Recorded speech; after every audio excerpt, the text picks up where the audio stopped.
মসজিদের শান্ত পরিবেশে দুই পা হারানো এক যুবক অত্যন্ত একাগ্রচিত্তে নামাজ আদায় করছেন। তার হাঁটু ও পায়ের নিম্নাংশে কৃত্রিম অঙ্গের সাহায্যেই তিনি সিজদায় লুটিয়ে পড়ছেন এবং আবার দাঁড়িয়ে প্রার্থনা অব্যাহত রাখছেন।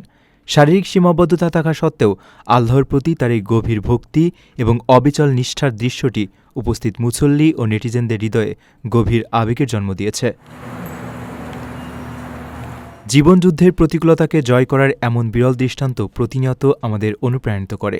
শারীরিকভাবে অক্ষম হয়েও মানসিকভাবে কতটা শক্তিশালী হওয়া যায় তা যেন এই যুবক নিজের কাজের মাধ্যমে প্রমাণ করে দিলেন। অনেকের মতে এটি শুধুমাত্র একটি প্রার্থনার দৃশ্য নয়, বরং এটি মানুষের অদম্য প্রাণশক্তির এক অনন্য দলিল।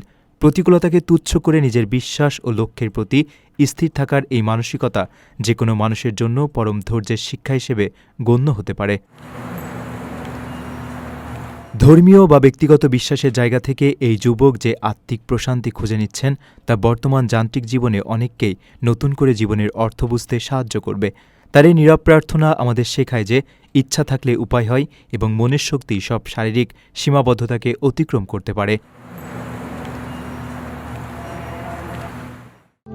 প্রবাসীদের জন্য নির্মাণ হচ্ছে দেশের প্রথম স্মার্ট সিটি, যেখানে থাকছে স্কুল, মসজিদ, হাসপাতাল, সুইমিং পুল, হেলিপ্যাড, পাঠাগার, জিম, সুপারমার্কেট, শিশু পার্ক সহ সকল নাগরিক সুবিধা।